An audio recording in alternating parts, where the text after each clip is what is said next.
माननीय मुख्यमंत्री योगी जी, क्या चल रहा है ये सब? मुझे कम से कम आप पर तो बहुत भरोसा था, बट सच में टूट गया भरोसा।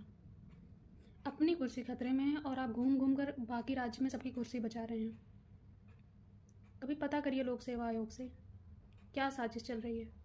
और बाद में फिर जब हार जाएंगे तो बैठकर कमेटी बिठाएंगे कि चलो कारण ढूंढो।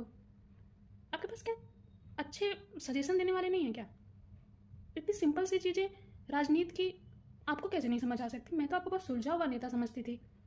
जब इतने लाखों छात्र किसी चीज़ के अपोज में हैं जो उनके हित में नहीं है, तो आप उसको कैसे लागू करा सकते हैं, वो भी चुनाव के पहले? मतलब इतनी तो समझ होती है ना सबको। फिर आप ये गलती फिर से कैसे कर रहे हैं?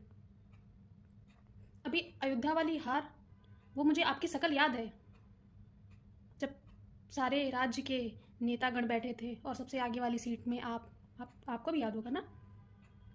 क्यों हार गए? वो तो बहुत सिंपल सी चीज़ थी। अरे जब आम जनता जहाँ की नहीं खुश होगी, अरे इंसान में ही भगवान बसता है। इंसान में ही भगवान, कण कण में भगवान है। हमारे सनातन धर्म में यही हमने सीखा है ना। तो जब जहाँ की जनता ही परेशान है, तो फिर भगवान कैसे खुश होंगे वहाँ के? और वही हाल फिर आप इस बार कर रहे हो उपचुनाव में, और हम लोगों को आप किसी पार्टी का बता दे रहे हैं। अरे हमें चुनाव और किसी चीज़ से मतलब नहीं था।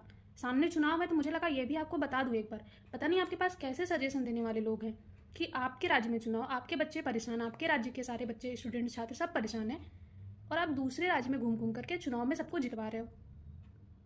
ये थोड़ा तो मतलब हम लोगों के बारे में सोचिए। परेशान है हम 2 महीने से। मेंटल हालत पूरी ख़राब हो चुकी है। थक गए हैं। मतलब कि पहले आयोग सस्पेंस का गेम खेलता है। एग्ज़ाम आज होगा, एग्ज़ाम कल होगा, एग्ज़ाम नहीं होगा, कब होगा, कैसे होगा, तो दिमाग का दही बन गया है। और अब जब नोटिस आया तो उसमें नॉर्मलाइजेशन। आपको भी पता है सर कि आज़ादी के बाद 76 सालों में मैक्सिमम मंत्री के बच्चे मंत्री बनते हैं। एक यूपीएससी पीसीएस ही ऐसी चीज़ थी कि एक गरीब का बच्चा भी एक बड़ा सपना देख सकता है, वरना नेता बनने का तो सोच भी नहीं सकता बेचारा। या तो उसको आपकी तरह योगी बन जाना पड़ेगा, या तो फिर घर बार छोड़ करके मोदी बन जाना पड़ेगा, तब तो वो सोचे। तो हर कोई तो ऐसा नहीं करेगा ना कर सकता है और ना ही करना चाहिए। लेकिन कम से कम एक पीसीएस आपके स्टेट में एक ऐसी परीक्षा थी कि जिसमें एक गरीब का बच्चा भी सोच सकता था कि ठीक है, हम पढ़ेंगे, हम 1 साल 2 साल 4 साल मेहनत करेंगे, एक दिन तो हम जरूर सक्सेस होंगे। एक हम जैसे बहुत सारे बच्चों की, एक जो मिडिल क्लास या लोअर मिडिल क्लास से आते हैं, एक ख्वाहिश रहती है। उसमें भी नॉर्मलाइजेशन जैसा लूप होल सर। मतलब हम अगर एक एक लाइन भी रट लेना तो भी हम डाउट में रहेंगे कि पता नहीं हमारा सिलेक्शन होगा नहीं होगा, कुछ पता नहीं चलेगा सर। उसके बाद भी एक उम्मीद थी गरीबों के पास, वो भी आप छीन रहे। मत करो सर ऐसा। बच्चे 2 दिन से आज लाइब्रेरीज में अपने रूम में पढ़ने के बजाय सड़क पर बैठे हैं भूखे प्यासे, और आप दूसरे राज्यों में सबको चुनाव जितवा रहे हैं। ये तो गलत है ना। कम से कम आपसे ये उम्मीद सच में नहीं थी। प्लीज़ कोई मेरी बात योगी जी तक पहुंचाए। मैं भी गोरखपुर से ही हूँ। यहाँ नहीं सुनेंगे तो फिर मुझे गोरखपुर जाकर ही बात करना पड़ेगा।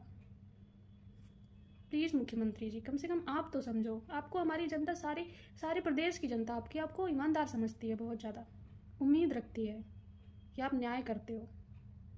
मत तोड़ो भरोसा प्लीज़। जय हिंद, जय भारत।